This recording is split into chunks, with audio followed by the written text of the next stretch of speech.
Story 1. Code Poltergeist Stat. Logline. A night shift hospital worker who can see ghosts ropes a newbie nurse and her spectral co-workers into exorcising a demon from a patient. Most healthcare workers hate the chaos that comes with shift change as staff change hands with the night crew. Sarah was one of those few techs that actually loved the insanity she stepped into when her white sneakers hit the unit floor. It was the only time the ghosts laid low. "Hey, y'all," she said in passing after tapping her badge onto the time clock. She let the retractable holder pinned to her scrubs snap back into place on her chest before strutting out. The nurse sitting at the break room table nodded his head to Sarah in recognition, but raised an eyebrow after looking around the room. Tobias, the ghost of a former orderly sitting next to him, flashed a two-finger wave and a smile her way before turning his attention back to the TV in the corner. Nurses seated in office chairs at their station were giving updated reports on their patients. Patients' families were shuffling out of rooms and into hallways to leave for the evening now that visiting hours were closed. Other patient care techs BCTs scrambled past one another as they restocked medical supplies in the closet and tended to patient requests before Fina. Like leaving for the day, the doctors had tucked themselves into an office out of sight of everyone else on the floor. They were furiously clacking on keyboards in silence before slinking out of the double doors nearby. The buzz of the floor subsided as quickly as it had started. Once the transition hour passed, Sarah switched the overhead lights in the hall to the low lights. If you didn't know any better, you'd almost think this was going to be one of the few calm nights at the hospital, where the most eventful occurrence is how loudly a patient is snoring in the corner room. "Gonna be a busy night tonight," Prudence announced. Sarah sighed. She had just sat down in one of the office chairs. Prudence was no longer alive, but had decades of experience in nursing before her first and last heart attack. She was one of the more annoying ghosts for Sarah, but worth a listen. She was old-fashioned and chose to spend her afterlife barking orders at an why of the allied health workers passing by. Thankfully, most staff were unaware of the dead charge nurse reminding them to turn the patient in 803B. Sarah wished for the same ignorance. "Busy already, you sure?" Sarah whispered. "Sure as sin. This'll probably be your last chance to sit down before." "Hey," Sarah, the nurse from the break room, interjected while leaning on the desk.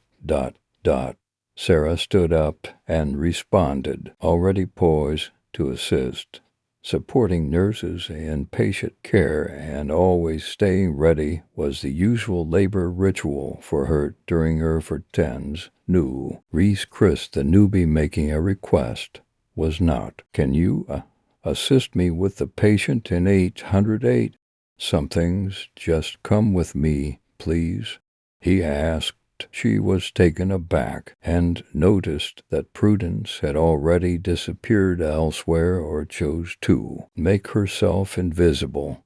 Sarah slowly nodded her head and followed behind Chris with a gentle jog, her right hand over the pocket of her scrub pants to keep her personal effects from falling out. "Did your patients soil themselves?"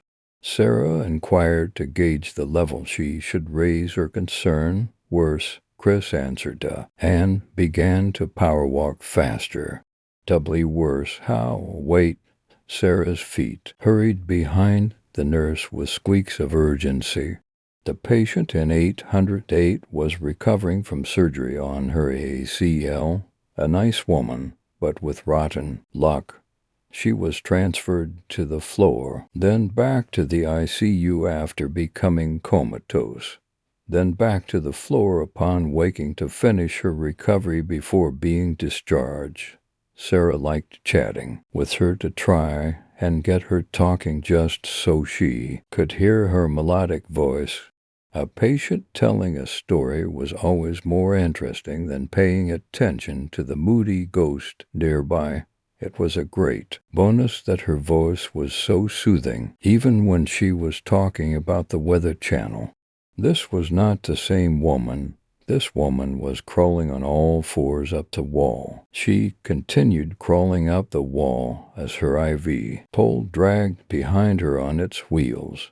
Nurse Chris' mouth dropped when she reached the ceiling and started to slither upside down. She's not supposed to be able to do that, Sarah whispered to Chris with the same shocked expression. She's not even supposed to be able to walk right now, Chris replied. The patient. He looked down at the two of them and began to edge towards the doorway. She reached out an arm to Sarah, and her IV port pulled from her vein with a pop. The small pinhole from the needle was now shooting blood arrow on the room like a garden hose. Chris put his hands up in feeble defense as the blood shot across his chest, painting his scrot top with a crimson stripe. "Oh God, no, not my spares," he squeamishly protested. Sarah leapt forward and pulled the call button out from the wall to trigger the patient full alarm. Not the correct way to signal an alarm for help, but Sarah had no time to come up with an appropriate code response for a possession situation. 3 nurses and a tech responded, all of them filing into the room.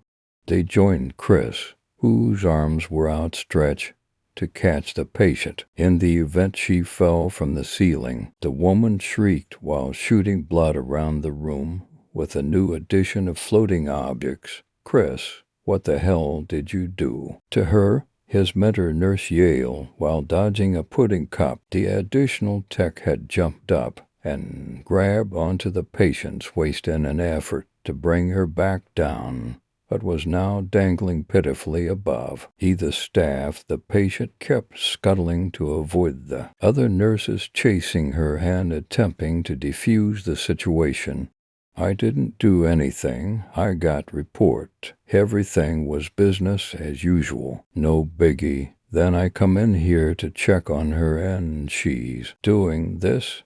Chris was frantic between trying to explain, avoiding a floating pink tub, and moving around the bed to catch his other orker all at once. "Well, let's sedate her. I've already given her 4 mils of Dilaudid." Chris yelled and ducked another stream of blood. The tech in midair began to scream as the posse's said patient started twirling in circles to shake her off. "Someone page the doctor," she pleaded. The patient responded to her request by flinging her across the room, where she hit the back W, all before plopping onto the hospital bed. Sarah had snuck off after backup arrived, but not without a purpose. She was fine with ghosts occasionally distracting her or chatting her ear off because Hay knew she was the only one who could perceive them, but messing with the patients, that wasn't acceptable. Even the newly deceased, who sometimes crossed her path, knew better, which meant that this thing was something else entirely. "Can you get Prudence and meet me at room 808? She vomited the words the moment she opened the break room door. Tobias looked up his outdated newspaper, saw the look on Sarah's face, eyed her up and down, then closed his paper and stood up to follow her without a word.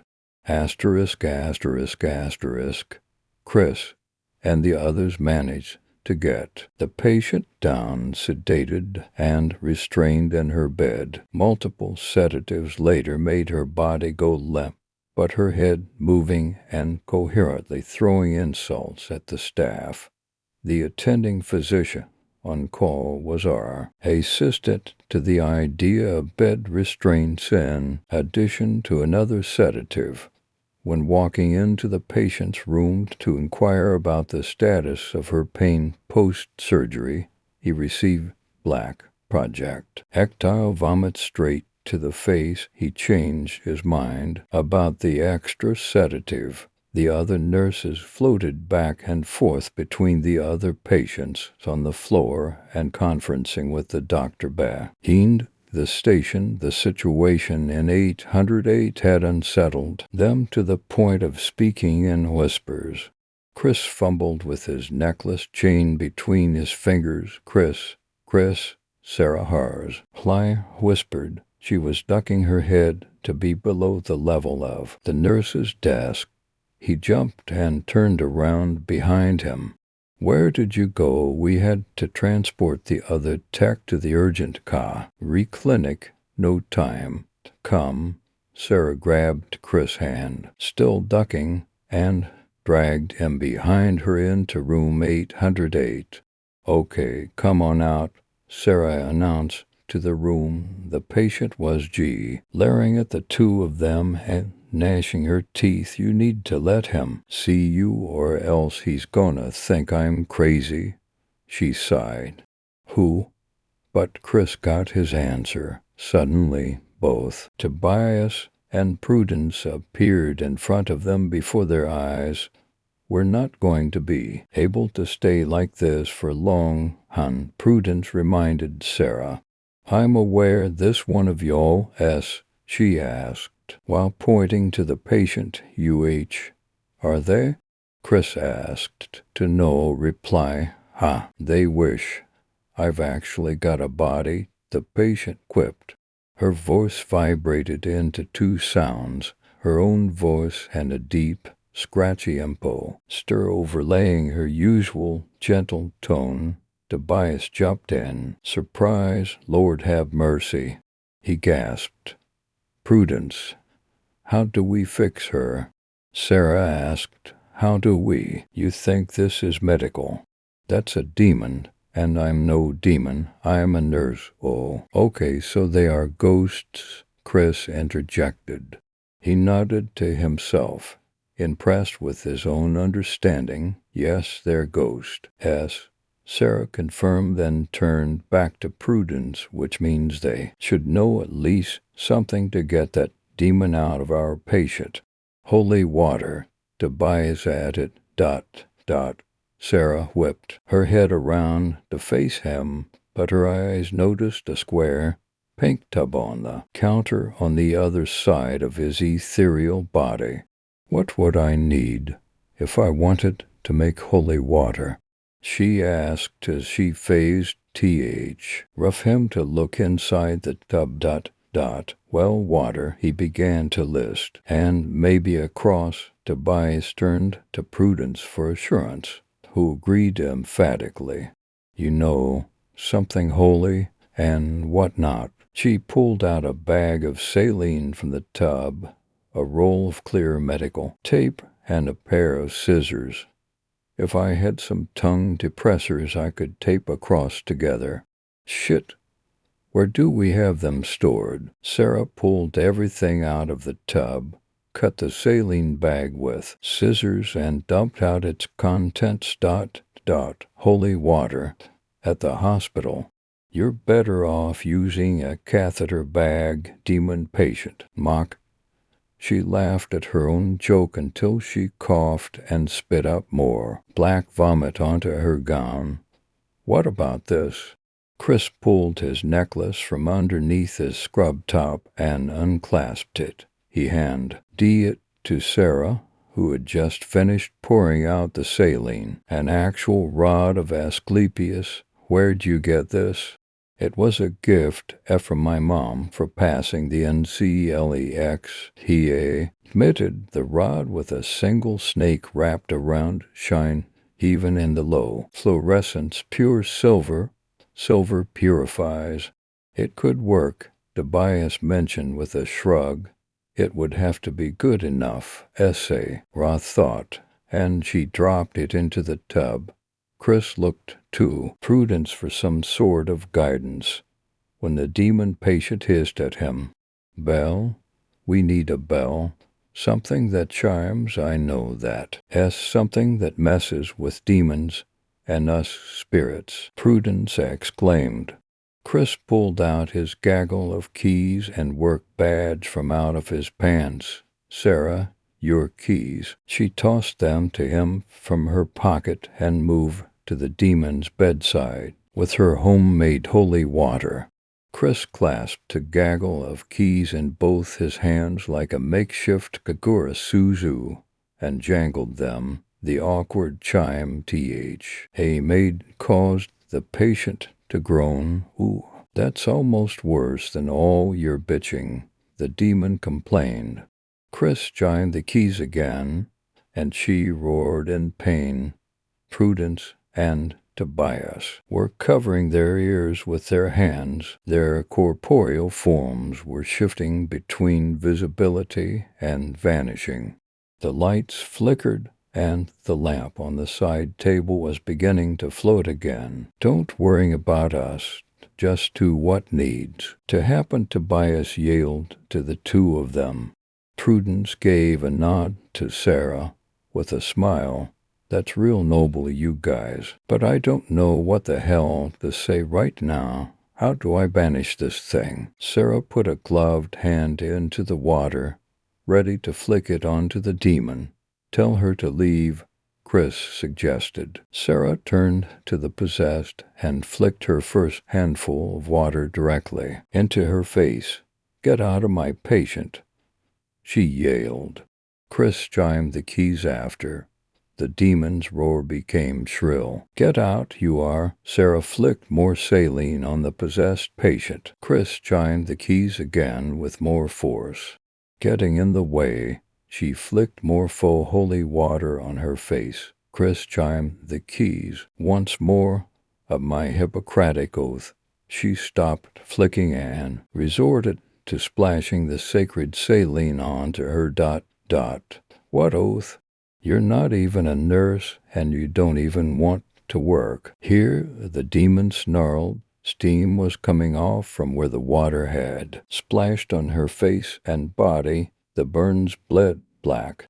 Chris chimed the jangle of keys 3 times with one hand, and Chrissy boy here barely passed the NCLEX.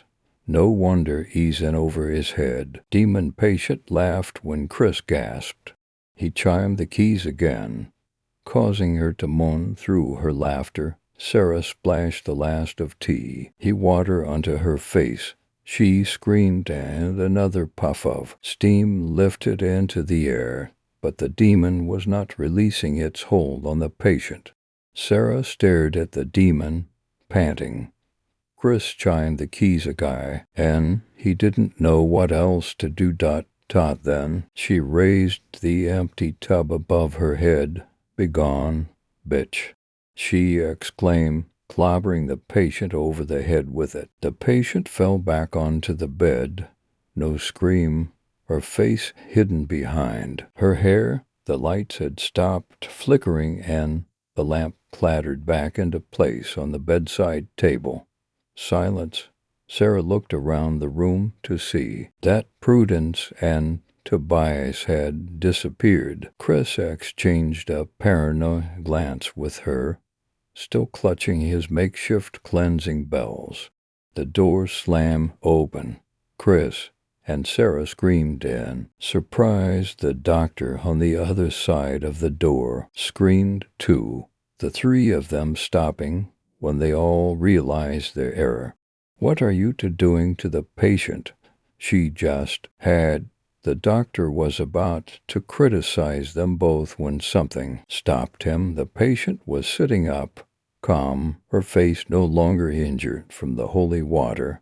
Chris and Sarah turned their heads to see what the doctor had noticed. Ms. Day The woman in room 808 stretched her arms and cracked her neck. I don't know what you told the nurse to give me last night, but my back feels so much better, and my leg isn't even sore. She bent her neck to the opposite side, and it popped some more. Is it time for breakfast yet, nurse? Miss Day asked. Chris ... asterisk, asterisk, asterisk. Sarah stood in front of the time clock, staring at the digital clock in the corner, waiting for it to turn 7 a.m. on the dot. Her blooded clothes and shoes were in the red biohazard bag she held in her hand. The spare scrubs the hospital provided were baggy on her frame and pale from being overwashed. She slowly blinked, still waiting for the time to change over so she could clock out. 6:58, her sunken eyes glazed over. Same time tomorrow night. She turned around to see both Tobias and Prudence sitting at the break room table. Tobias nodded politely before turning back to his outdated newspaper. Prudence gave a wave and a shy smile, smoking a cigarette that left no smell. Sarah looked down at the note in her other hand. It was from Chris, saying, "Thanks, work buddy." With his phone number and gamer tag, he drew a tiny caricature of the possessed patient and even featured the floating medical supplies from her poltergeist tantrum. She chuckled aloud. See you tonight. Story 2. A ghost's life. Being a ghost sucks. It isn't just the being dead part. Sure, that isn't great, but lots of other creatures of night have this problem as well. Vampires are dead, so are zombies. Werewolves all wish they were dead. The curse of killing seems to be a bit too much for them. We call it werewolfangst. Certainly the Frankenstein monster isn't alive. I mean, he was sewn together from dead body parts. You don't get any more dead than that. Being dead just goes with the brand. What really sucks is that I can't do, well, anything. I don't get to chase scared kids. There's no growling and gnashing of teeth to petrify a weary camper. No pouncing from around a corner, a naive girl. Not even the ability to raise the hair on the back of your neck. I have no ability to interact with anyone at any level. No, I just spend my day floating around observing. I can't touch anything. I can't make any noise. Forget what you hear and see in those ghost stories and movies. There's no things that go bump in the night for me. Anyone that tells you we have the ability to make things fall off shelves or make you feel a chill, that's all hogwash. Want real proof? Just watch the show Ghost Hunters. At the end of every show it's the same thing. They find nothing. I know for a CT that they've been to actual haunted places. Why? Because I was there. But they didn't pick up anything. No no change in the temperature, no mysterious sounds, no chains, rattles, or more. Just a blank screen and decreased TV ratings. Don't even get me started on the movie Ghost. It made a lot of us ghosts think that if we tried hard enough, we'd actually be able to get something to move, apply enough brain power, and you can get that penny to slide across the floor, open a door, maybe kick a soccer ball. A way to let someone know you are there. But guess what? It doesn't work. I've tried it over and end up with the same results every time. Nada ... The movie was almost right on one thing. The talking through a medium bit. But not in the way you might think, only this. They're all fake. I guess maybe there might be that one human out there that is able to hear us. but that hope is what leads many ghosts to hang around in one place for years. We'll head around the city and try and find the speaker to the afterlife, only to sit in front of them screaming, "Here I am." They don't even blink. Liars, cheats, fakes, all of them. So why am I even sharing this with you? Of course, I don't even know who you are. Probably just a figment of my imagination at this point, but I have to talk to somebody. Why? Because I'm losing my mind and think I'm ready to move on. Like I noted earlier, I, like my contemporaries, have been hanging around this old house for too long, hoping to be seen or heard. I'm not really sure why anymore. What would I even have to say at this point? My parents have moved on, probably ghosts themselves. But I'm not sure, since they aren't here and my kids are out of the house as well as best I can remember. I had to. Time works funny here, so I'm not sure exactly how long it has been, but I assume they're at least in college. Now that I think of it, though, I'm not sure how old they were when I left that plane of existence, so that leaves my wife. I think I had a wife. If I had kids, that would make sense. I'm pretty sure she's still alive, but I haven't seen her in the house lately. In fact, I haven't seen anyone in the house at all. It is dark and empty all the time. And that means she can't be here, because when she Washington is around, that woman left no light unpowered. I swear we had a constant fight with the light switches. I guess I won. Sitting here in the dark, every now and then a light will peek through the shades, and lines note dust floating in the air. I try to move through it, to stir it in some way. With no luck. I'm alone here. So yeah, this sucks, and I'm tired of sitting around in the dark waiting for nothing to happen. When I first got here, I thought, oh, this will be cool. I loved scary ghost stories as a kid, and now I got to be one. I would be able to mess around with family, even my own kids. It would even be more exciting when Halloween rolled around, but no, I just got to be a bystander, to watch the kids come through and ask for candy, dressed in their costumes. Okay, now that I am dead, I really don't get what the sheet with 2 eye holes is all about. I have yet to see any ghost that looks that way. Maybe if they died with a sheet over them at the time. I hate it. If there is a job of any monster at Halloween, it is to scare somebody, and I can't do that. So what's the point? Where will I go then? Well, I've never been to England. I've actually never been to a lot of places, but England was a place I always wanted to go to and never made it. I'm not really sure why I wanted to go there. At this point, things are fuzzy, but I think my family came from there a long time ago. There's a town down near the coast and Portsmouth called Waterlooville. I think I want to go there. I believe it was the place where the British troops massed before heading off to fight Napoleon. Surely there's a ghost or two there. I'm not sure how I'll make it. Since I've never left this house, I'm not sure how travel works. If I can just hop in someone's car, take a plane or even a boat, or if I can just think about it and appear there, that will be part of the adventure. Or it will be one very short trip. I hope that once I get there, I may find a few ghosts with a bit more knowledge regarding what this is all about. Everything is so much older over there, castles and what not.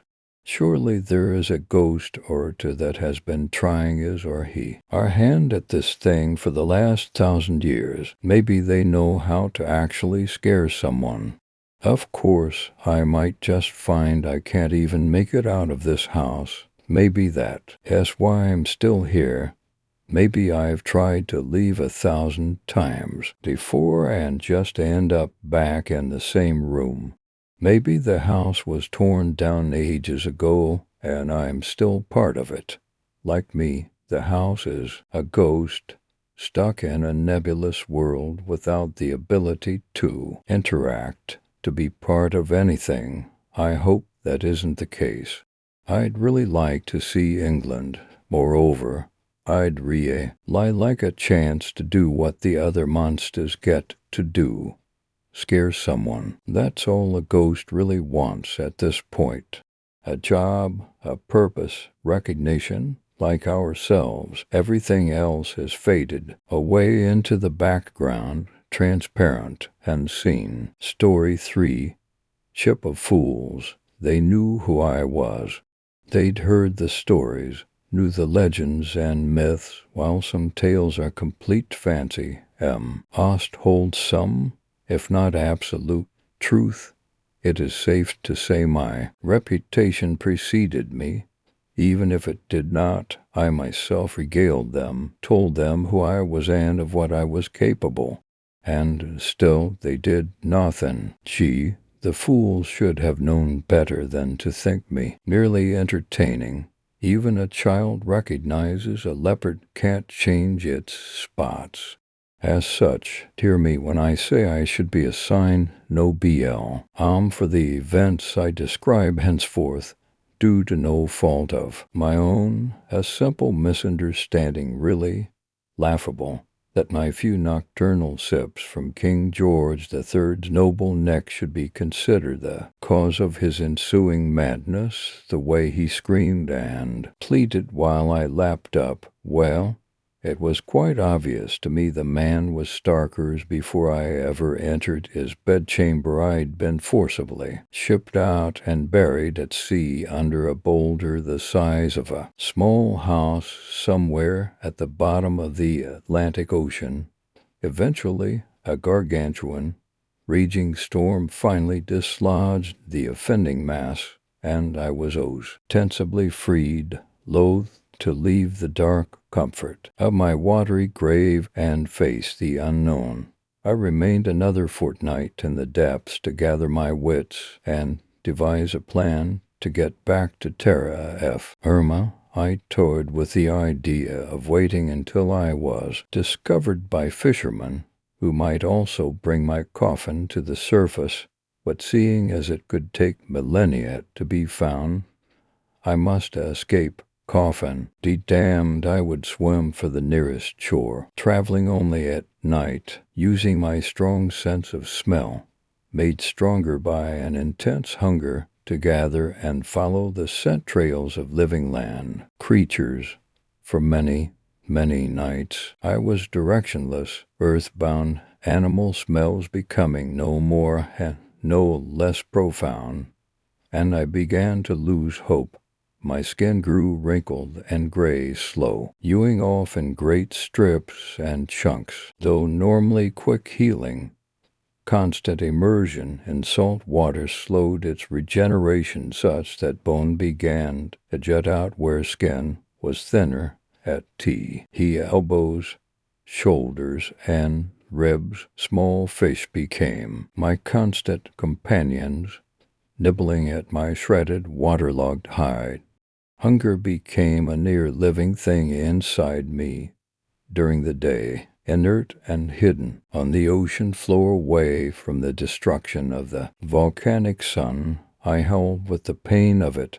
So you see, the suffering and indignities I endured upon the high seas knew no bounds. It or then justifies what ultimately occurred. That fateful evening, the moon was full, afloat in an ocean of stars above me, the actual sea's vastness before me, black and pitiless. I swam on as before, directionless, until, wonder of wonders, I perceived on the horizon an otherworldly glow, almost as bright as the moon and stars above a ship. I raced toward it, not caring about my appearance, how my epidermis hung in flaps, exposing my skeleton. and insides in ways no warm-blooded creature could withstand and yet live. All I could hope is that I could get on board and heal without anyone seeing or identifying me, and once healed I could mingle among the red-blooded and, when the time was right, feed in ways undetected until we docked somewhere. I swam in a stupor of speed and reached the gigantic ship just as the insidious sun began to turn the sky a hideously bruised purple.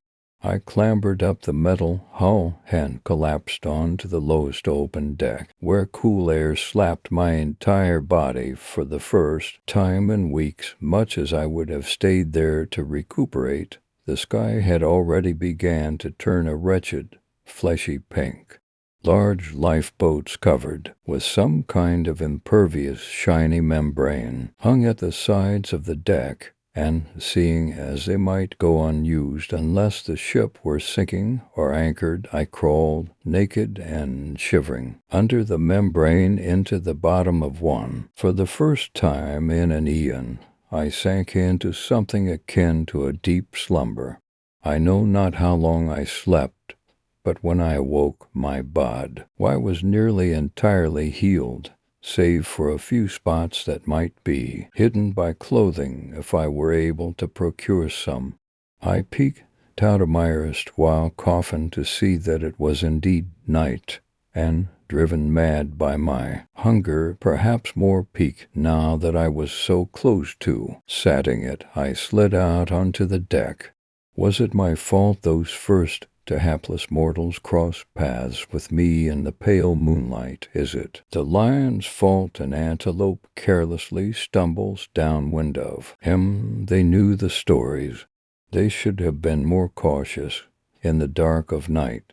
Even a sail upon Poseidon's realm, the couple, a large man and larger woman, did not see me lurking in the shadows and strolled leisurely past me, alcoholic beverages of some sickly sweet nature adorned with tiny paper parasols in hand. They paused, leaning against the rail mere feet from me, and slipped their arms about each other, little knowing it would be their final lover's embrace. All my plans to remain hidden, to partake as surreptitiously with spider-like grace, were subsumed by my starvation-level hunger. All reason left me as the smell of them drove me to madness. I set upon the hapless creatures, dragged them to my boat, and fed until they were drained, and my belly expanded, taut and tick-like with their lifeblood. Finally sated after so many years of deprivation, I quickly undressed the male corpse, tossed both bodies overboard, and donned the man's unusual garments, his overlarge blue cotton pantaloons and voluminous, short-sleeved blouson with verbiage printed upon it. Gut meats, perhaps, an ingenious attempt to advertise his butchery establishment, named for his given last name Arby, since that, too, was writ upon the vestment. Terribly strange, but likely an effective sales technique. Based upon the man's healthy girth, I ran my fingers through my hair, dark and lush again, but in need of a good barber's attentions, and set about entering the throngs of humanity aboard THI's mighty iron vessel, intending merely to gather information. Instead, my senses and desires, too long sequestered, were beset by a feast of tempting sights, sounds, and smells. I entered a huge dining room, where a line of people of all shapes, sizes, and colors snaked beside long cases of foods. Good God, I tell you, my mouth watered as I took in the human buffet before me, even though my assurance had been satisfied. "Where you from, bro?" A male voice behind me brought me back to myself, to the present. I turned with a polite smile across my lips tacky, ng care to hide my straining canines, and bowed, "Good evening, sir. Enchanted to make your acquaintance." Whoa, fancy, the man laughed. "You from England or something?" "Originally from Transylvania, but I emigrated to England near 300 years ago. I always try not to mislead my potential prey about what I am, for what would be the sport in that? LOL, man, that's awesome." The man laughed again and slapped me across the back, which caused my gorge to rise and blood from my belly to spew forth in a rush upon the ground. "God, bro, are you okay?" the man cried, then called out above the general hubbub, "Is there a doctor on board? I assure you I am in fine fetters." "My good sir," I told him, gripping his arm and gently glamoring him with a look, merely a touch of indigestion. Again, no lie. I endeavor to tell the truth if it will not cause general panic in the populace.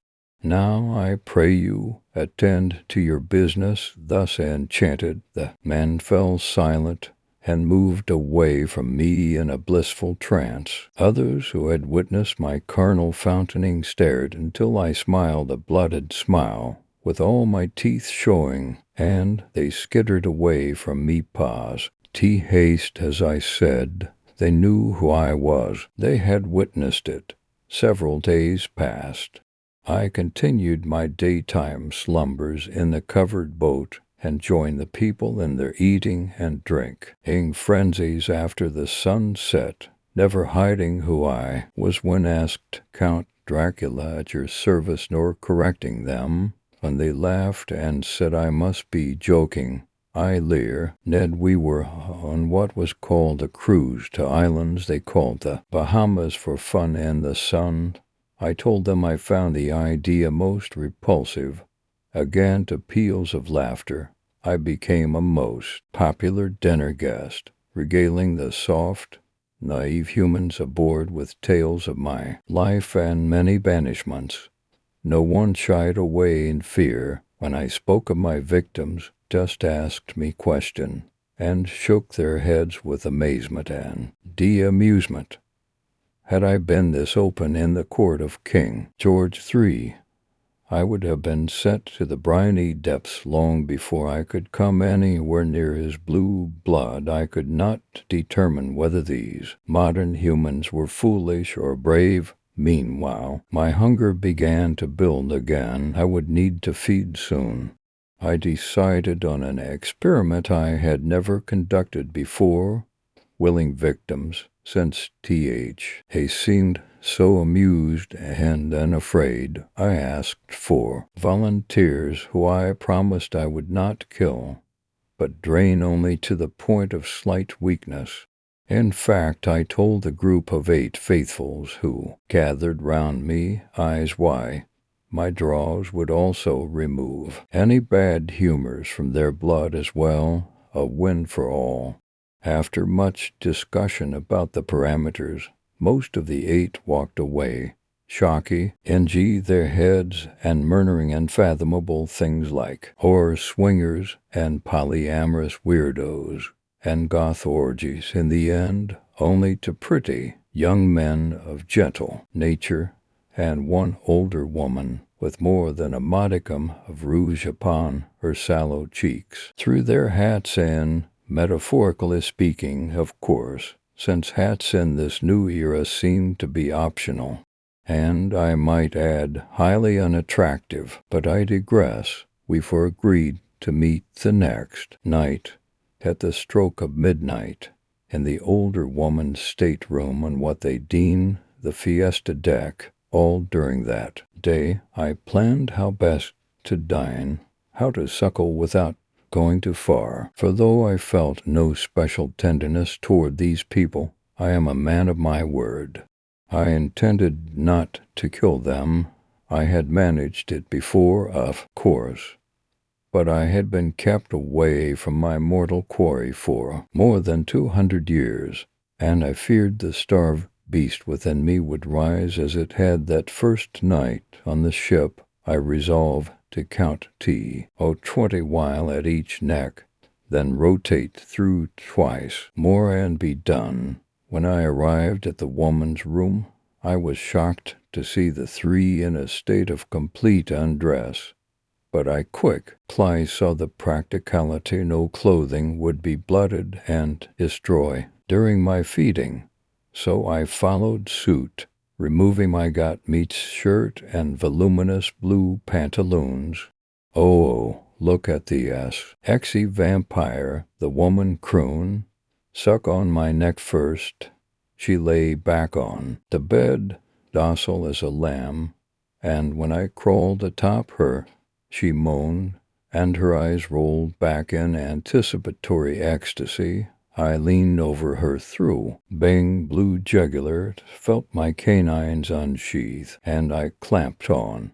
She screamed, then the bows screamed, and suddenly everything was a turmoil of spraying crimson and blood-curdling screams, and I no longer cared whether they lived or died, because their screaming, if I did not stop it, would bring others who might not understand the consensual nature of our gathering. And so, yes, I drained them, but only out of self-preservation, or, as you say now, self-defense. I was so distended and blood-tired when guards came that I went willingly and in full cooperation to the brig, where I remained until we landed in the Bahamas. I was then flown in a giant contraption, wonder of wonders, back here to King George's former American colonies for this trial, where I knew we could all come to some understanding over what is obviously a terrible misapprehension. For, as you have heard, ladies and gentlemen of the jury, the fools the prosecution claims I murdered entered into a pact with me, fully cognizant of my nature. I cannot be blamed for their belief they could dance with the devil and pay no dues. I urge you to vote not guilty on the merit of my position, my lack of artifice, and total innocence. But if you decide to vote guilty, remember that my life is eternal and my memory is just as long. I may serve consecutive life sentences if convicted, but when I emerge, you can be sure I will be ravenous, especially for anyone with your last name. Story 4. She Visits One Visit. I shut the door against the non-stop squall and stood there drifting, a puddle of dark water, finding the old cracks in the floor. Moldy wood and burnt coffee ruled the air. I dropped onto the couch and eyed the book I'd been reading for months. Another time, my friend. Another time, rain hammered the windows. The silence inside pressed heavier. That's when the air changed. Not a sound, not a breath, just a shift, like space moving a rule, and me instead of the other way around. I turned. She was sitting next to me on the couch, Hannah, the young woman from the bookstore, the one who always drifted toward me in the fiction aisles, then followed me to the little in-store cafe to talk like time was hers to waste on me. She was leaving for somewhere in the Midwest. I made myself forget exactly where, and she poured the very small detail of her life into me for 5 straight weeks. Until she was gone, I was supposed to ask her out, have at least one illicit night before she left. But I refrained, the right thing too. Though I told some guy at a bar who couldn't have cared less, and here she was on my couch. She turned. Her eyes caught mine like a blade pushed point first into the socket. Her expression looked almost like it had back at the shop. Almost. Only now it wasn't human. To tight, to pain. Makeup ran black down her face as if she'd been weeping for days. The room went Da, reckon a way no lamp would fix. Why didn't you visit me? She said. Her voice was warm and wet. I felt it on my neck, felt it in my chest, felt it in a place I didn't think she could still react. Her expression trembled one time, and her eyes shine like she might cry. Then the first tear fell, except it wasn't a tear. A thick drop of dark violet slid down her cheek, slow and glossy as paint. Another followed, then another, then a dozen more all at once, painfully spilling from her tear ducts like someone had split them open from the inside. The fluid hit the floor with wet, heavy taps. Then it surged. Her eyes overflowed. No blinking, no flinching as violet sludge poured down her face in warm, roping streams. It ran over her lips, her chin, her throat, the air filled with the sweet, rotten smell of something that shouldn't be alive but was. A sudden wave of it slapped across my face, hot, sticky, smothering. It wrapped over my mouth and nose, gripping instead of splashing, pulling instead of dripping. My breath seized beneath the wet cage of it. I clawed at it, fingers slipping, catching, tearing free strands as I stumble over the arm of He couch, half blind, half drowned. The last rope slid from my jaw and hit the floor with a wet smack. Then the drop moved. It twitched a moment before it crawled toward her to rejoin at the GR, owing violet pool at her feet. It breathed a wet, drowned breath, then another, and stopped. Hannah rose, slow, ladylike.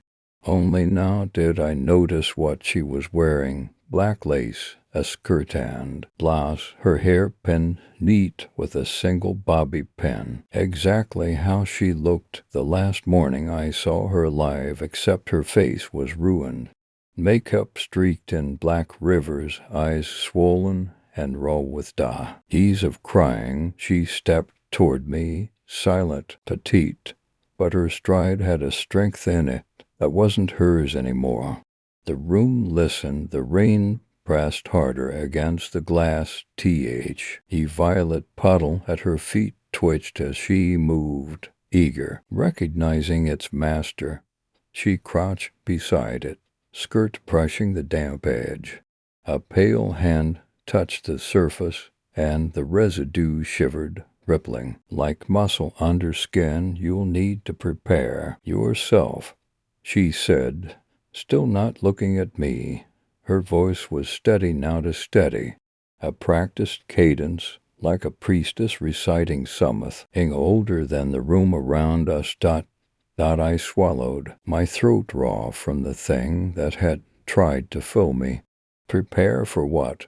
She turned her head slowly. The smeared makeup looked dull, like war paint, and the smile on her face wasn't human. For when I return, she whispered, if you want, I can make it forever. Her hand lifted cold and steady, and brushed my cheek with the barest ghost of touch, not a caress, not affection, something quieter, more final. Her lips hovered close to my jaw without ever touching, a promise held out of reach. The residue at her feet pulsed, wet and hungry, understanding every word, every breath, and wanting more of it for itself. Hannah. She stood upright, smoothing her skirt, adjusting the pinned bun lick. She cared how she looked for the dead. I never wanted it to be you, she said softly. Well, no, I did want it to be you, just not like this.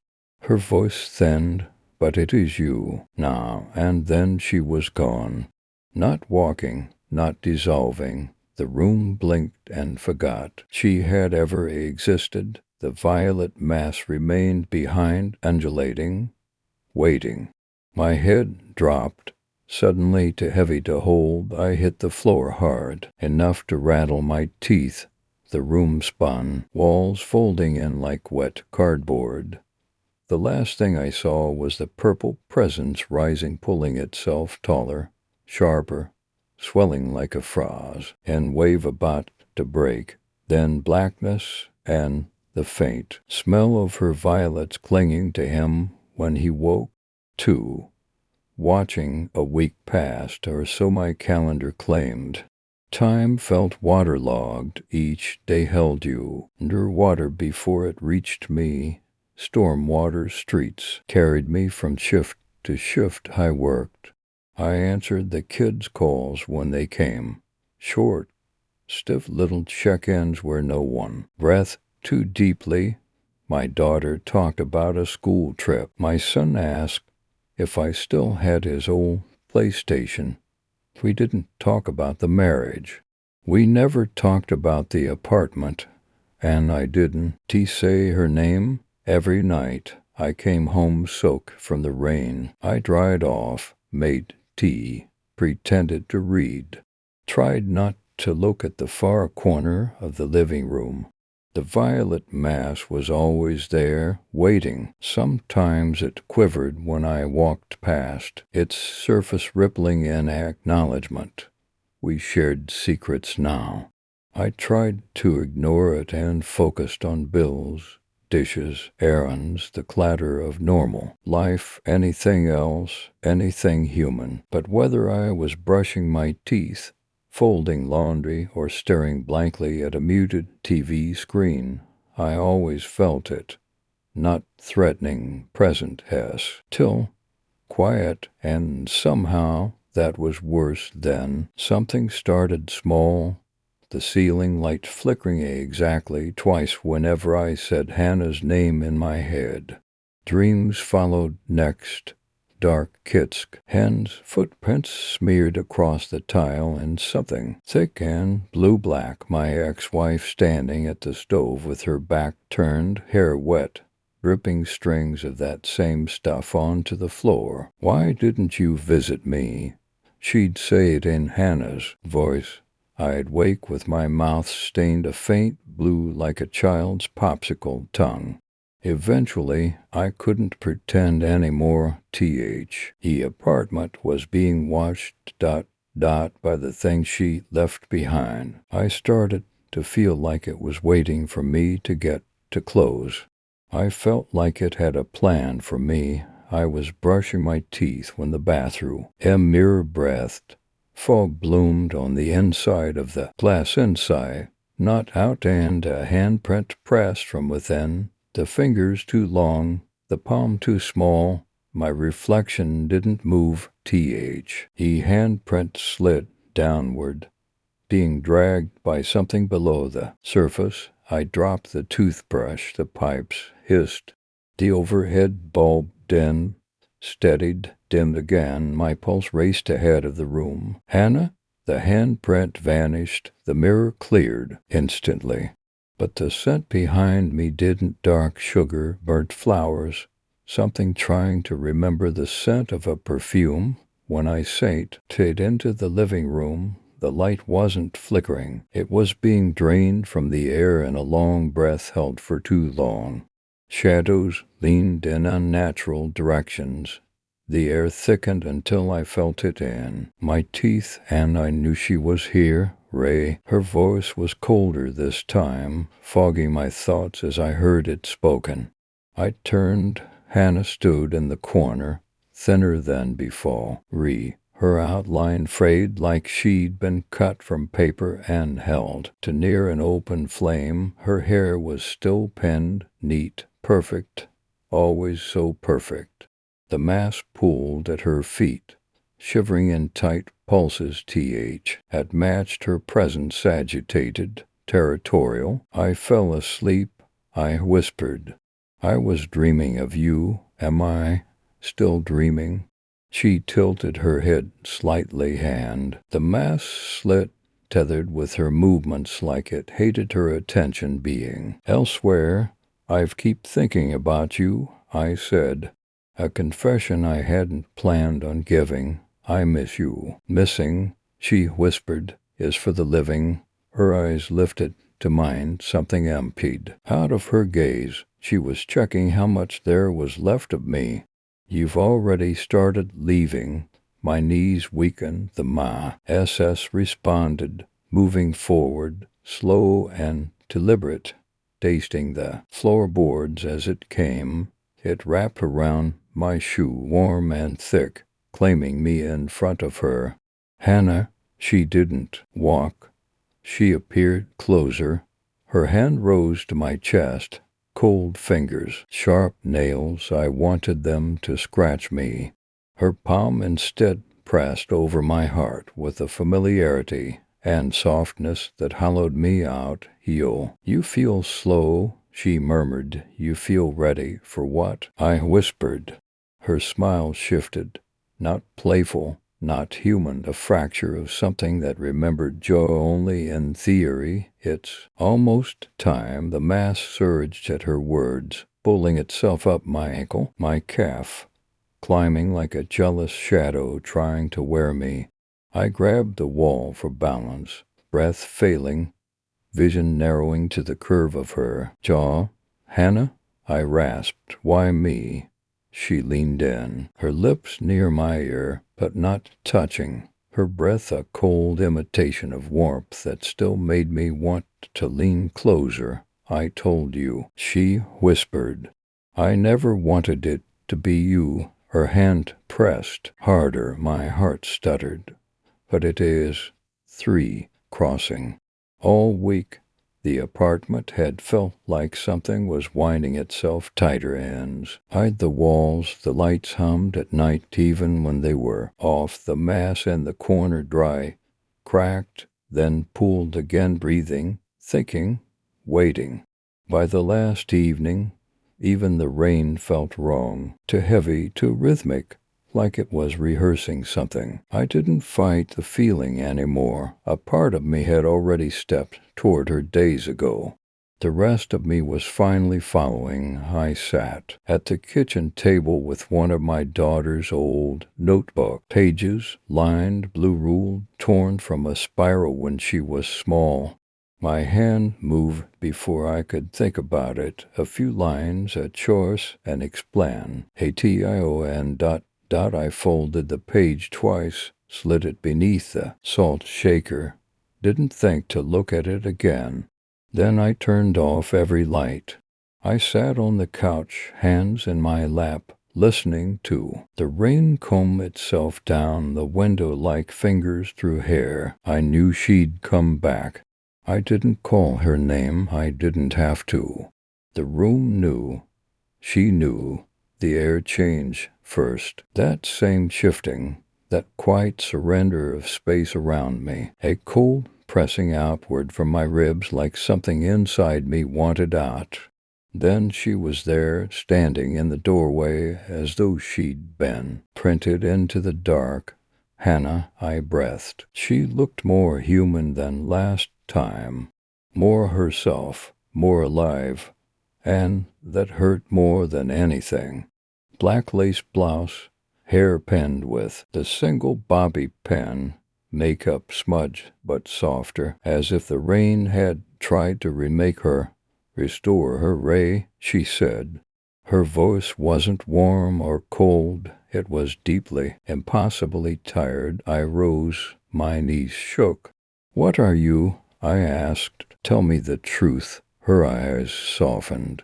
Then something cracked and couldn't hold control of her. You were supposed to bring me back, she whispered. The words cut across my ribs like a blade, pressed between them. Back, my throat tightened. Hannah, I thought you were dead. I thought you were dead. She stepped closer. No, not dead, not alive. Her voice trembled. This was the most human sound I had heard from her since that first night weeks ago. I left my body. I found something else, something that wasn't supposed to keep me, but it did, because I called, and it answered. It saved me from myself that night. She swallowed. It heard me. It found me. It needed a tether, her gaze locked with mine.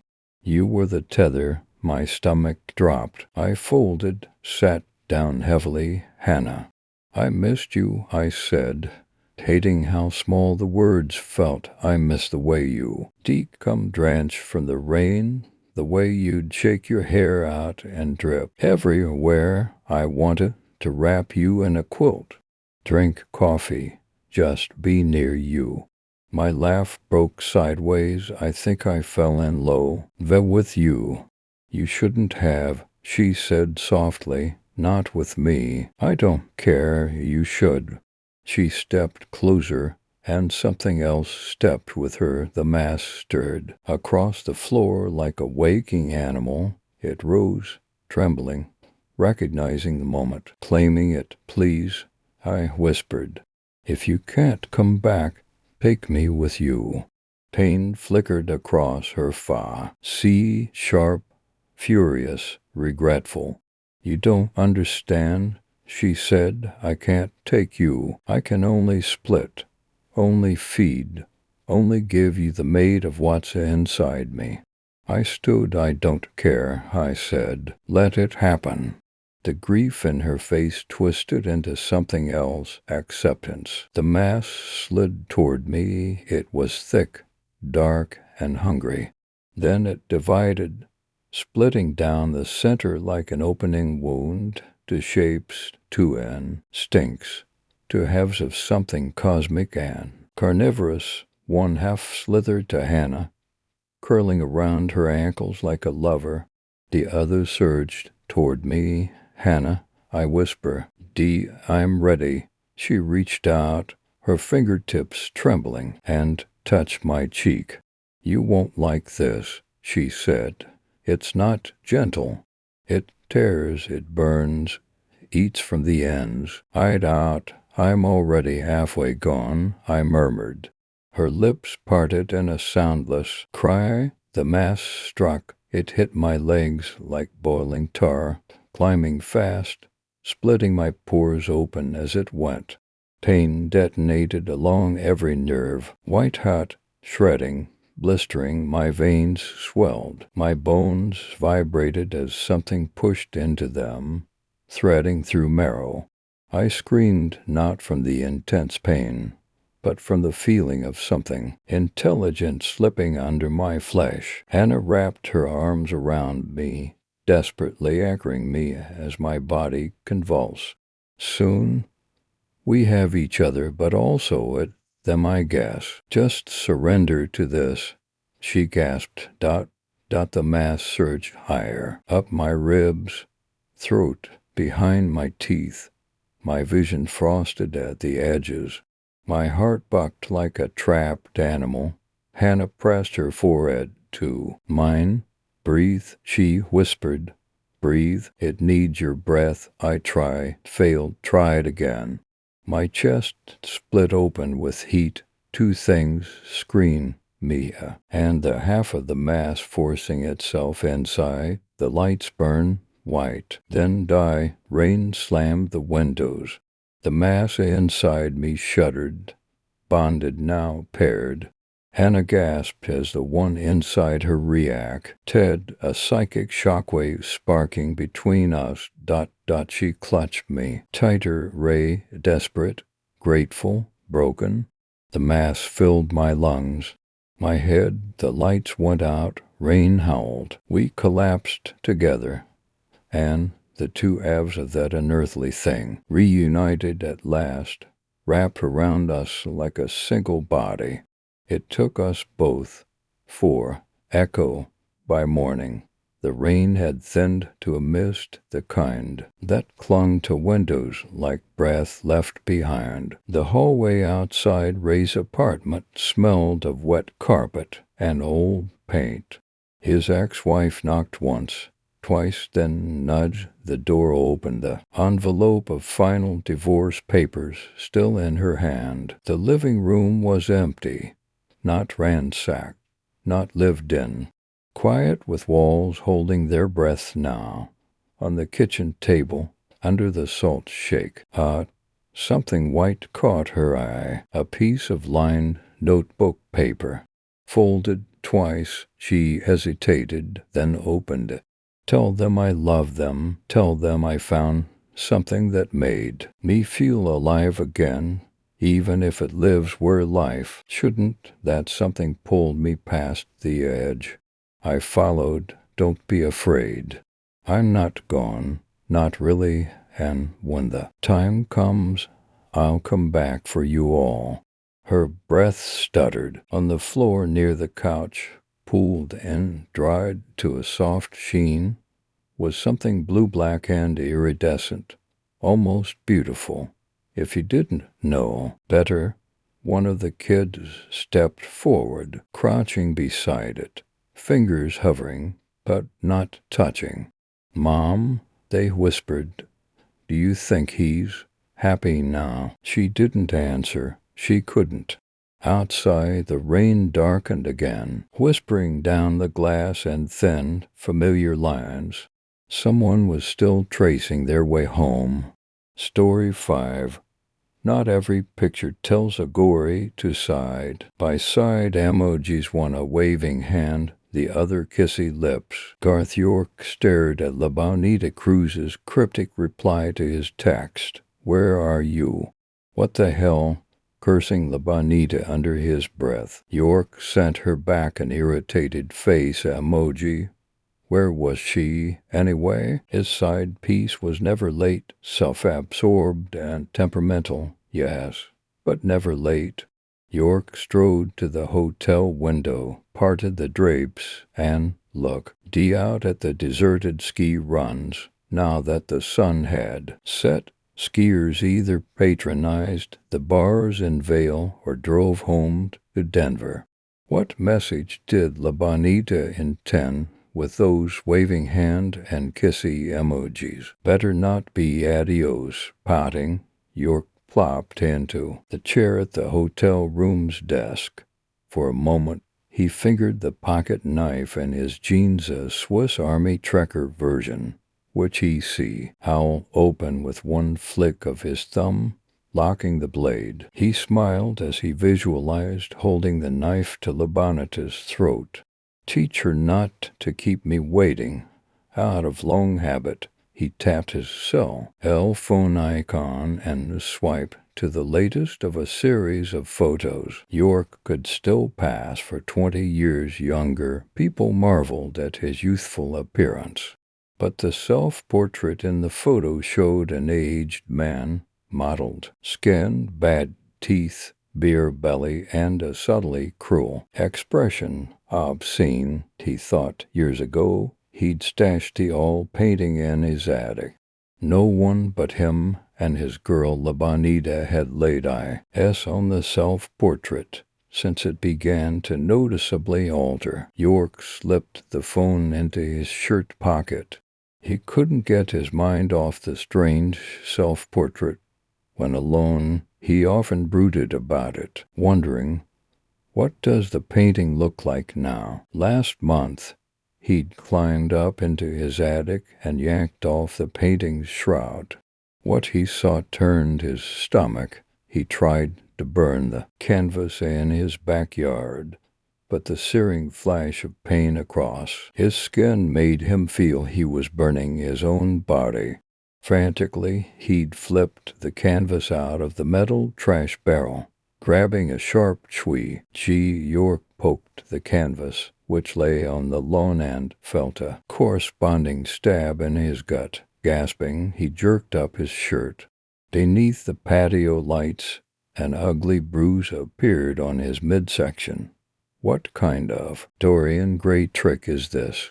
But he knew, as a young man, he'd brashly commanded the dark powers to grant his cravings for dominance, wealth, status, no matter the human cost. That night, a numinous being had materialized at the foot of his bed. York could still recall the strange vision or waking dream, or whatever it was, in vivid detail.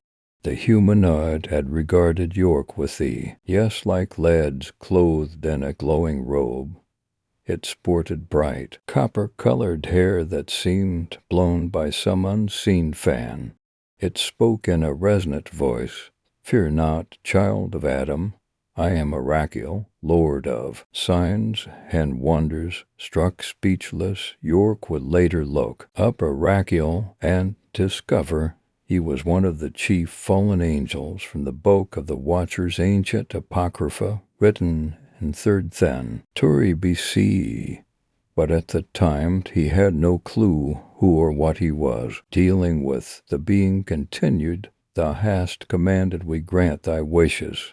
So verily this day I bestow upon thee a gift." York managed to sputter, "WH, what gift? Thou shalt stand among the pillars of the earth, perform signs and wonders. Wilt thou accept my gift?" York thought this sounded like a pretty good deal. Who better accomplish signs and wonders than a leader like me? Maybe it's my ticket to power and riches. "Sure, nice gift," York said. "Thanks. Make a likeness of thyself, dedicate it to me." "Why?" "To seal our pact." Arachiel then vanished. Like smoke in a wind, York was left staring at an empty bedroom. It took him 2 weeks to paint his self-portrait, working every evening on a canvas the size of his torso. He dedicated the work a lot to Arachiel. The resulting painting was so stunningly lifelike, so masterful, that all of his friends complimented it. Within a few years, the image changed. The effects of heavy drinking and drugs showed on the portrait's grinning face in the form of burst capillaries, puffy skin, missing teeth. York stuffed the ugly portrait into a back closet and tried to forget about it. Meanwhile, his career soared. He married a beauty queen from a wealthy Vale family. As CEO of Rocky's Resorts, he won accolades. Fast Company's Most Creative People in Business, Forbes Global Game Changer, Ernst & Young's Transformational Entrepreneur of the Year. So I stomped on some heads to make my way to the top. WHO cares had to do it. Nah, he enjoyed a beautiful, compliant wife and an even more beautiful, if not so compliant, mistress.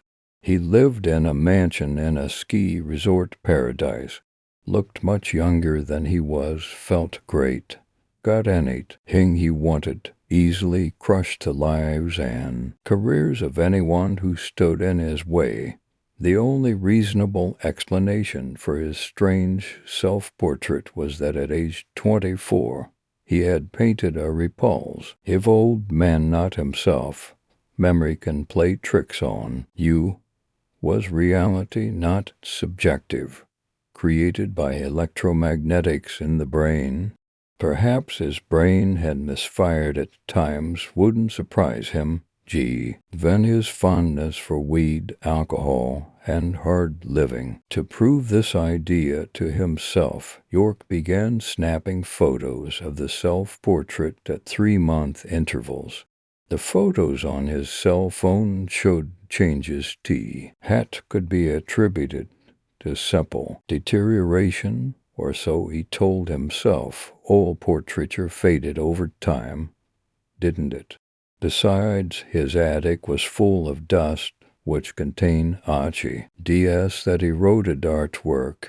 One evening, when his wife went to see relatives, York had brought the portrait down from the attic and showed it to his mistress. Disgusting. Labanita made a face as she gazed at the painting. "Does he look like me?" No. When he told her it was a self-portrait of what he might look like someday, she'd squealed with laughter. "Not you, you. Lines never look like that. But it is me, seeking cathartic relief." Woman who trusted in spells and magic. She'd grown up in Espanola, New Mexico, land of enchantment, where haunted mesas and spooks were part of everyday conversation. At last the hotel door opened. Fingering the Swiss Army knife in his zong pocket, York turned to scold his mistress for making him wait. Asterisk, asterisk, asterisk. Detective Miguel Vigil focused on the corpse lying face up on the bed, eyes and mouth wide open. The victim's throat had been slashed, severing both the carotid artery and the jugular vein, rendering him unable to yell for help. Very messy, difficult for anyone but a professional killer to do face to face. Suicidal cutthroat injuries are rare, but I guess he could have done it to himself, maybe. The murder weapon, a pocket knife, was in the victim's hand. No indications of a scuffle, no sign that the victim had been moved. He appeared to have fallen backward. The coroner's initial assessment marked the time of death between 7 and midnight. Oddly enough, an oil painting inside the hotel room had also been slit across its subject's throat. The room didn't appear to have been broken into. Drapery over the French doors was drawn open, revealing a balcony that overlooked shops and walkways with a view of the ski runs. Unlikely anyone would enter the room from a balcony that high off the ground, no neighboring balcony either. Had the victim willingly opened the door to his killer? Did the killer place the knife in the victim's hand to make it look like a suicide? Or did the guy really do himself in? Inside the victim's wallet was a driver's license. Garth York, CEO of Rocky's Resorts and a well-known man about town. Must be him, all right, Vigil thought, although the corpse looked a lot older and in pretty bad shape compared to the license's image. Asterisk, asterisk, asterisk. That evening, Detective Vigil went to interview Garth York's alleged mistress. Lab Onita Cruz, a school teacher, lived in an old railroad town in a valley sandwiched between national forests, about 8 miles from Vail.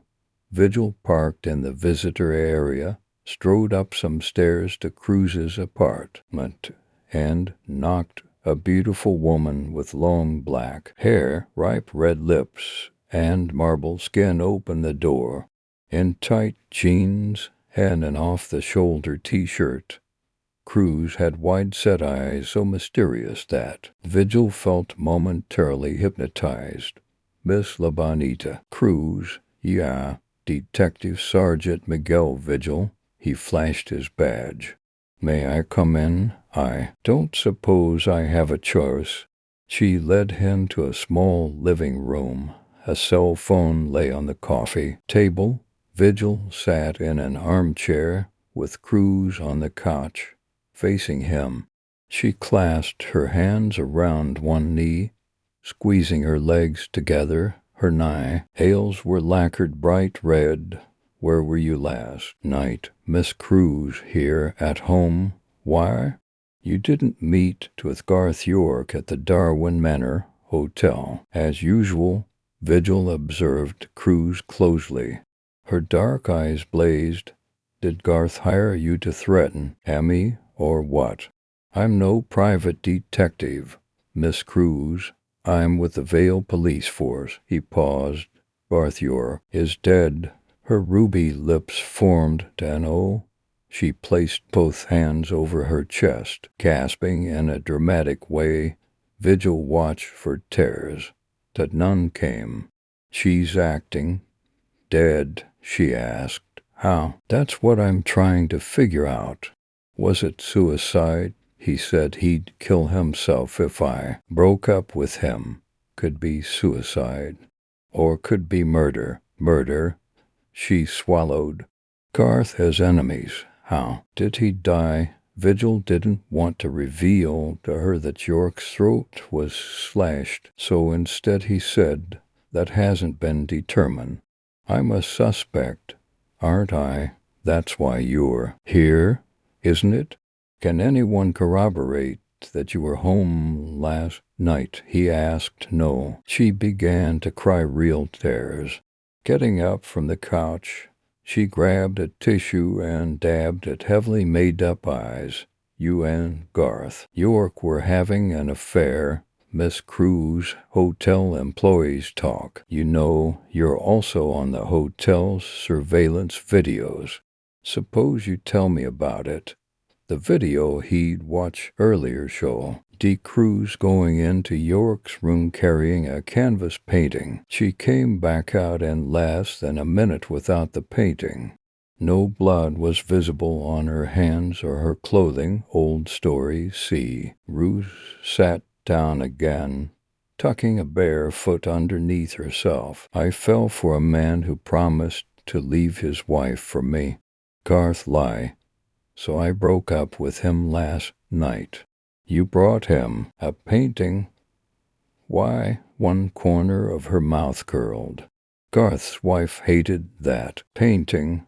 How do you know? Because I called her. Told her it was in her attic. Why'd you do that? To prove I'd been in her house, having an affair with her husband. She didn't believe me, but she did go to the attic. Called me back. Said she threw the painting in their trash barrel outside. Told me never to call her again. But I went and got the painting out of her trash. Garth painted it, you know. She sniffled and blew her nose. A front desk person at the hotel told me Garth York picked up to see our keys at noon yesterday. We've recovered one of those keys. Miss Cruz, you have the other. She sucked a deep breath. He left it for me in my classroom mailbox. Neither one of us knew who would arrive first, so Garth always made sure each of us had a hotel room key. Where is it? Cruz handed over the key and sobbed for a while. Vigil figured a pissed-off Cruz had slashed the canvas and maybe Garth York's throat to boot. Seemed unlikely, but no one else had been recorded on hotel surveillance visiting York's room last night.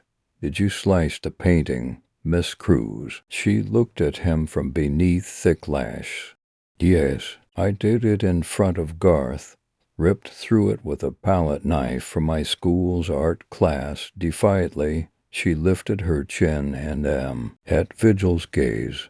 But I didn't kill him, I swear. I told him we were through, and I never wanted to see him again. She picked up her cell phone from the coffee table. Here, look, I can prove what I'm telling you. Vigil's skin crawled. What would she show him? It was a text message.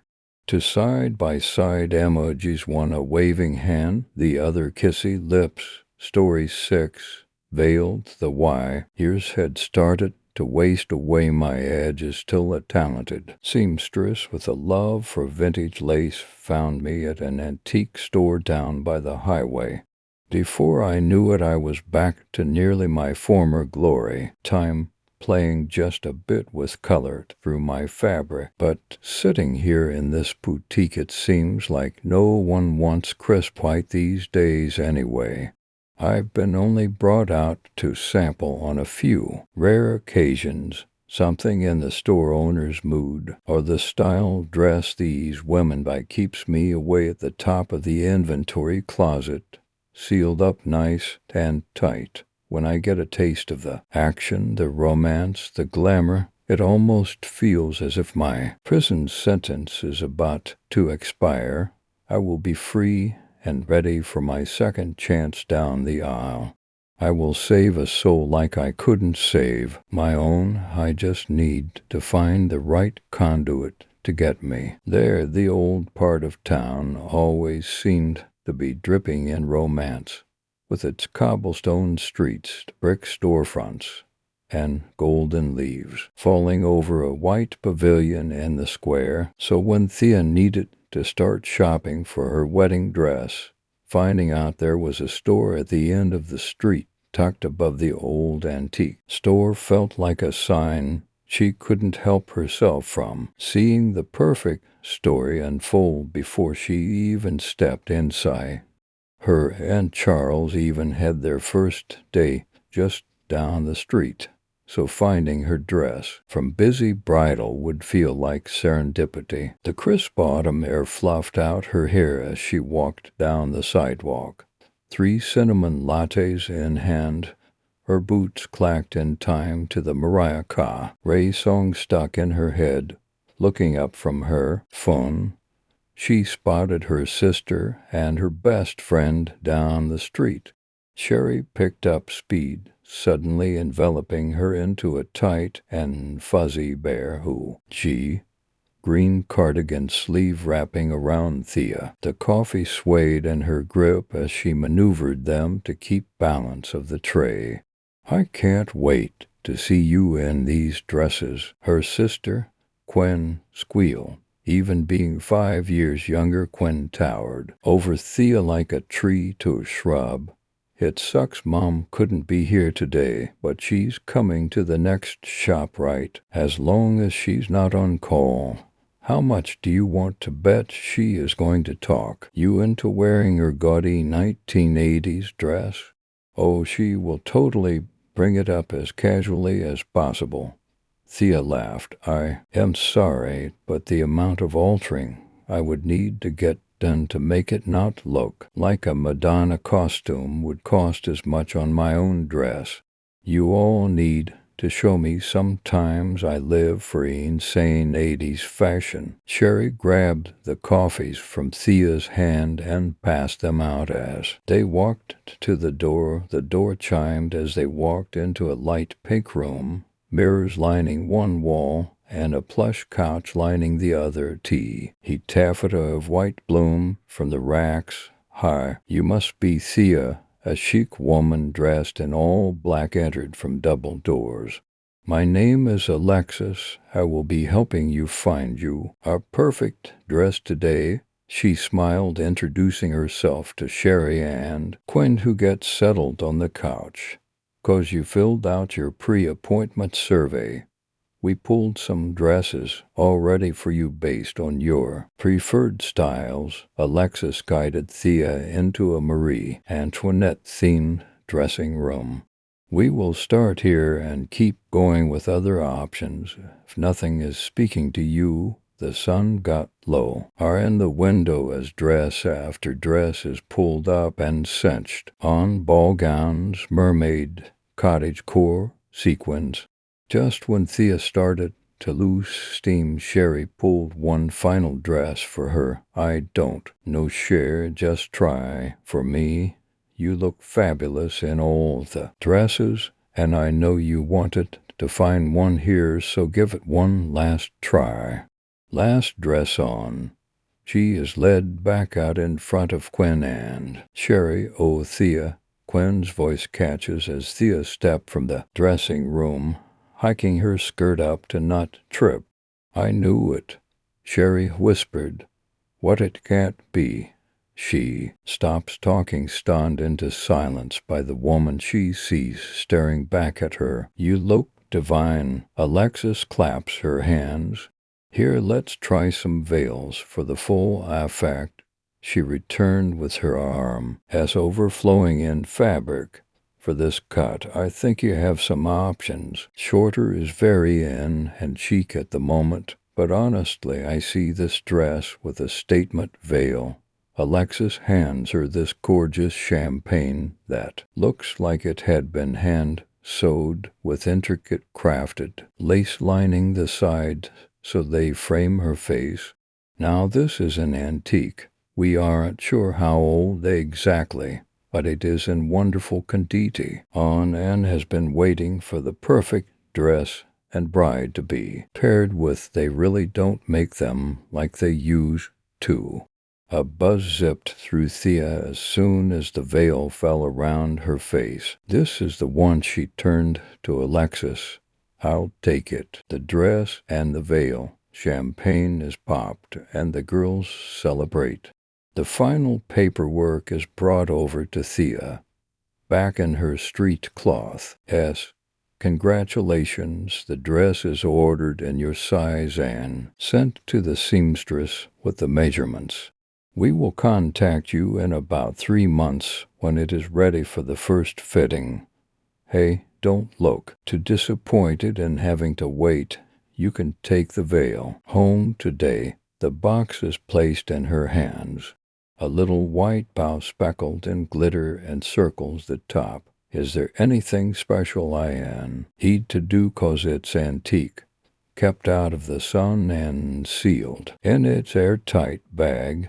That should be enough to get through the wedding. Then you can come back and get a memento box if you are interested. Alexis motions to the box at the corner. Good luck, and have a happy marriage. She winked at Thea as she walked out the shop and down the stairs. It was a dark and stormy night. In bed, Charles was already snoring, while Thea tossed and turned for hours. Giving up, she grabbed her robe and a book and curled up on their couch. The patter of the rain picked up, and Thea sunk deeper and deeper into the throes of sleep. The storm outside roused her with a clap of thunder. Woken in a start, she found herself on a chaise lounge in a parlor of a mansion. A maid entered through a gilt door. "Ma'am, Mr. Richards is returning today. Would you like me to help you dress?" A sudden panic ripped through her. She needs to leave before her husband is home. "No thank you," she called, running past her maid as her thoughts began to spiral. "If my husband returns from his business trip in the city and I'm still here, he will make sure I'm watched even closer the next time he blesses me with his absence." Rational thoughts seemed to erode under the consistent watch of the staff of the house. She ran to her bedroom and, finding no lock, wrenched a chair under the door. Her father needed a connection to this awful man, and she was used as a bargaining chip, always told it would be her lot in life. She thought it would have at least been the life she saw her mother and aunts take part in. While she may have longed for more, she was prepared for the life of a society woman, and knew as long as she could be amiable with her husband, she could live a quiet life. But the day she met that dreadful man was the day the shackles descended onto her wrists. It had been a year of feeling like the walls are closing in as the ladies' maids watch her every ovie. She takes her allotted round about the garden with the footman waving from every angle. She can't disappear, yet she cannot be seen in society. The library is locked. The maids cannot even engage in casual conversation. When she asked if they would make their debut together at the Hudson ball, she thought his coldness was due to some stress with work. But when his palm collided with her cheek, she knew she was not getting out of here. She was to be his pet, to be fed, fucked, and taken out for walks to keep fit. She was not to have a mind, a soul, or companionship. Her heart raced as she filed off the wax on the windows of her second-story room. The maids think she is stubborn, but preparing to be ready for Mr. Richards' return. She will be expected to be porcelain doll at his arrival.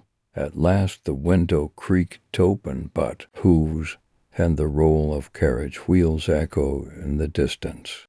If he catches her leaving, he will kill her. No doubt there. She must jump now. She slips from the window pane and falls. Groggy the next day, Thea tried to brush off the weird dream, but the anxiety of her dreamed self lingered all day.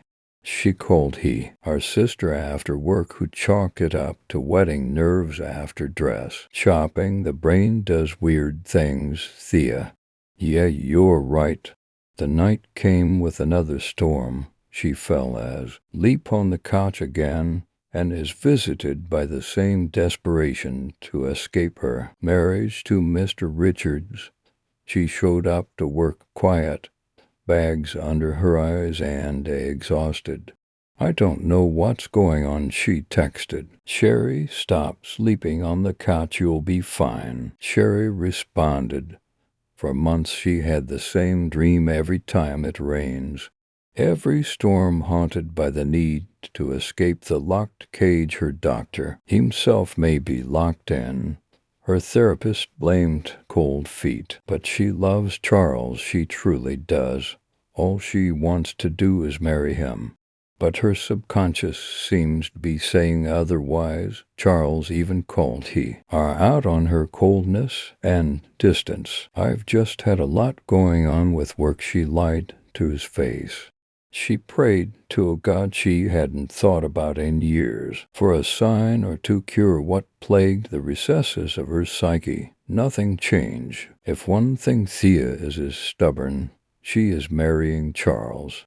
He is not evil, controlling Mr. Richards of her dream. He is a nice man, a good man. She loves him. She prays once the wedding passes so well. These dreams, it's the day of the wedding. I am there, waiting to be let free. Quinn and Sherry buzz around Lick. He busy bees helping Thea get ready, just the veil left.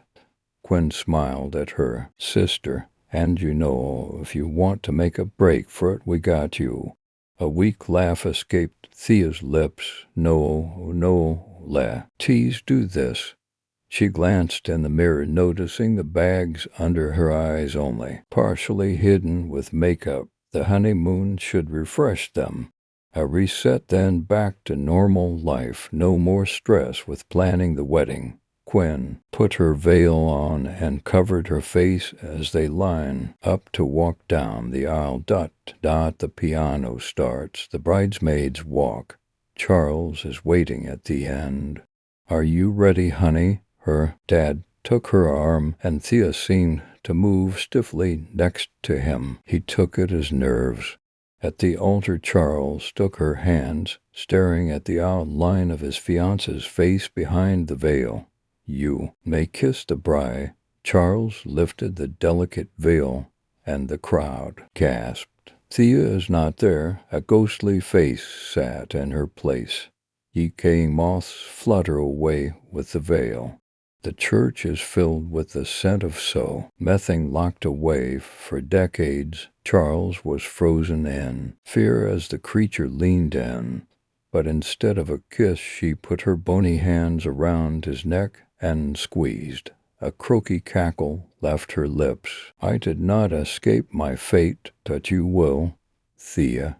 You will. Charles fell to the floor, still holding the veil, ripping it from the creature's head completely. The spirit left her body, letting Thea back in. She comes to in a stumble and found herself in front of her dead husband and a horrified crowd. Story 7. The Hawk. There is a ghost in the attic.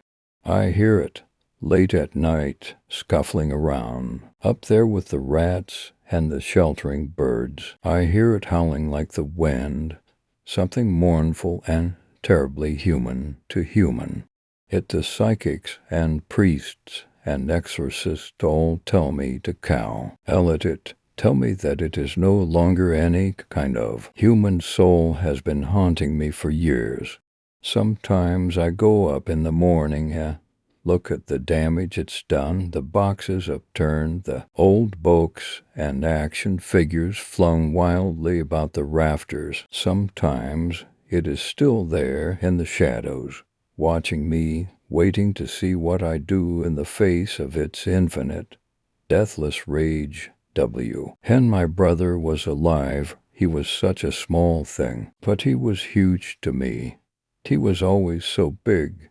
There was this picture, framed in dark, heavy-grained wood on a low shelf in his room, filmy with age, but you could still see us there within it. The day I was born.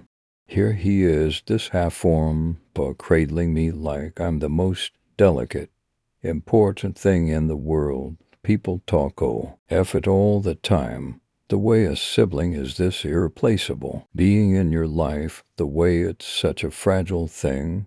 Loving someone like that. loving someone so singular and so mortal. He was never exceptionally cruel, not like most boys, not to me. He was so carefully kind. I remember when we were just little things in the summer, when the world was wide open and nothing was impossible.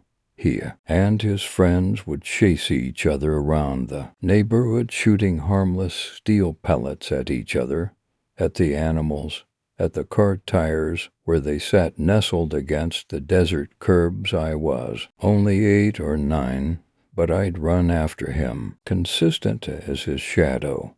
One of these days, his friend, Luke, shot a hawk metal straight through the eye like it was intentional.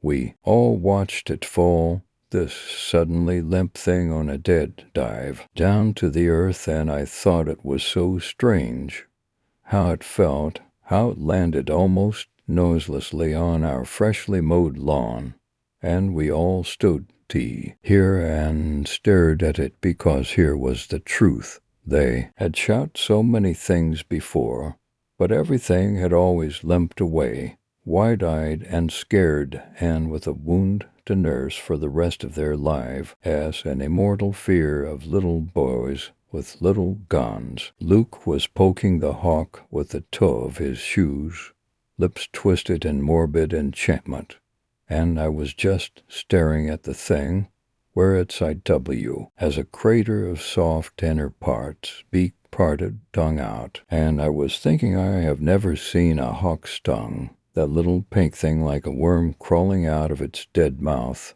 We were all standing there trying to decide how to feel, and my brother stepped in front of me, turned me around by the shoulders, and told me to go home.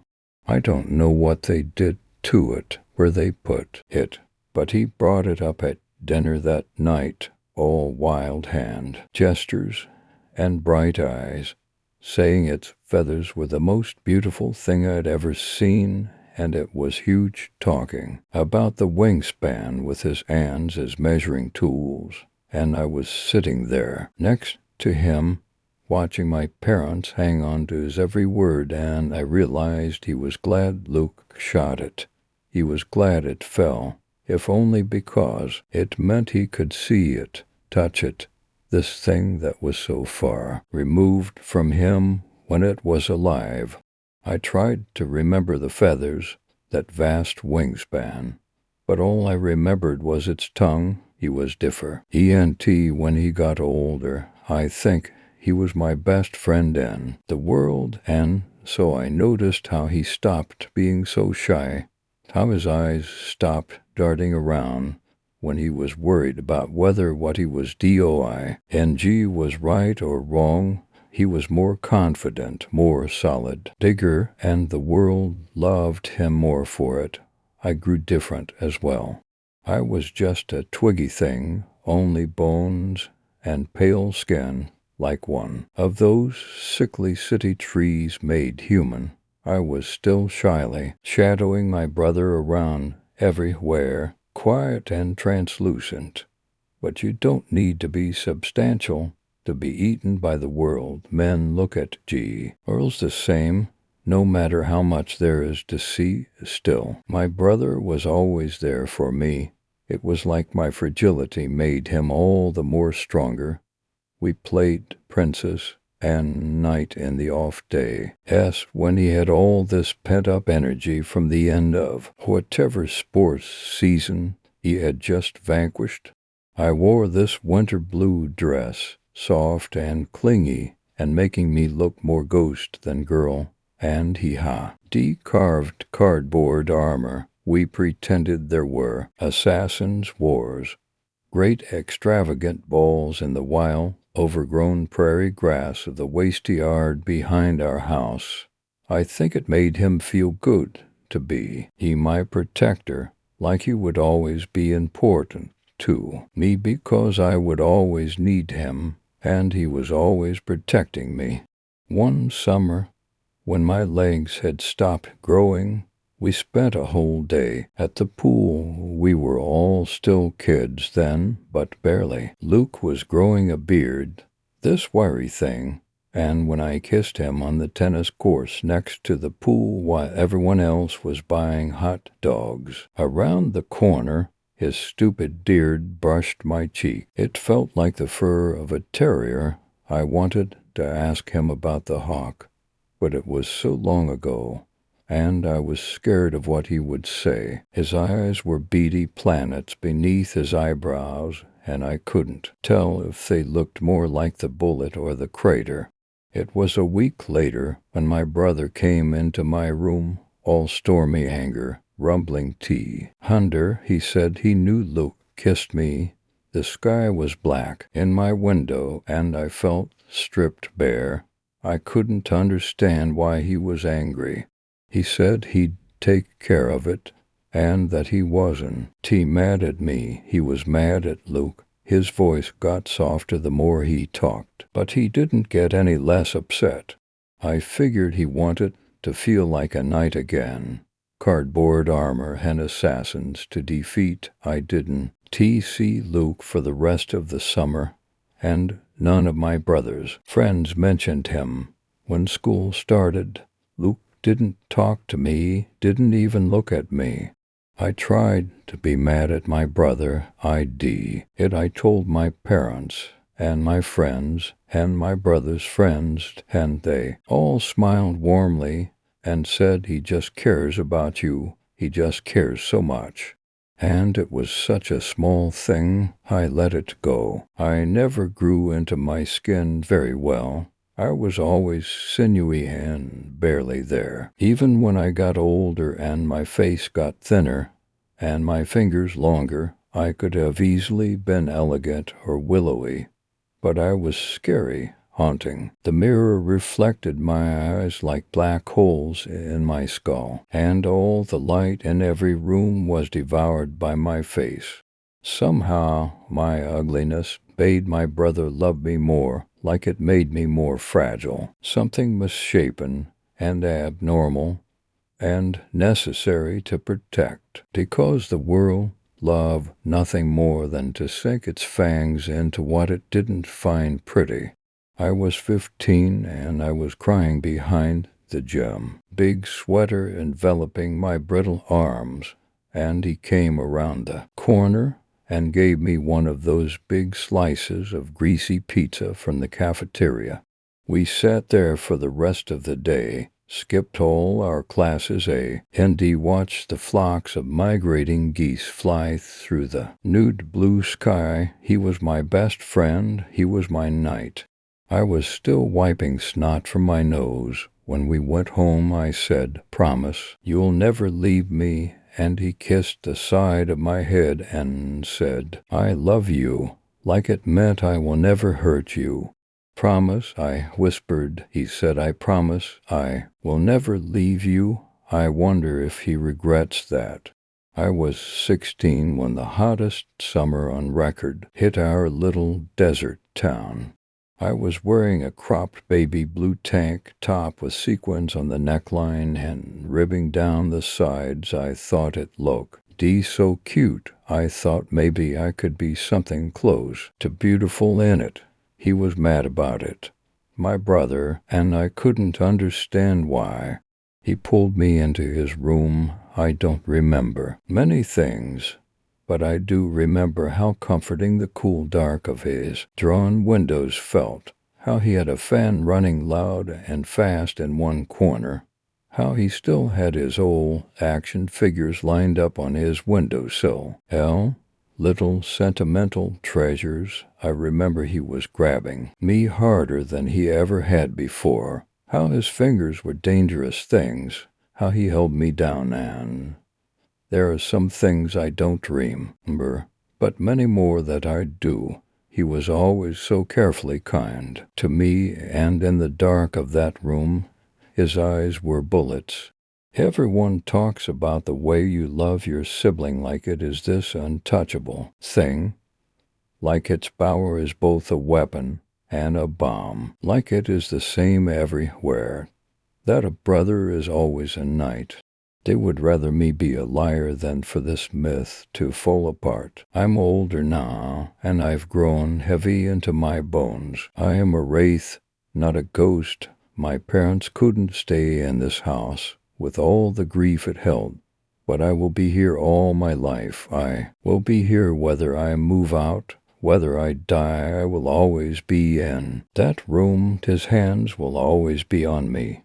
This house is old, and the summers are hot. The hawks circle safely around the tall, slender tray, yes, only diving down to the earth to eat. My room is warm and bright, and there is a ghost in the attic. I hear him up there crying. They tell me I'm lying. They tell me my brother is gone, but I know better. He told me himself he would never leave. Sometimes I go up in the morning and look at the damage he's done. The boxes upturned, the old books and action figures flung wildly about the rafters. Sometimes he is still there, hiding in the shadows, watching me, waiting to see what I do in the face of his infinite, deathless rage. Sometimes I think he hides because he is still scared of me, even in death. Sometimes I place an empty little bottle on the upturned boxes.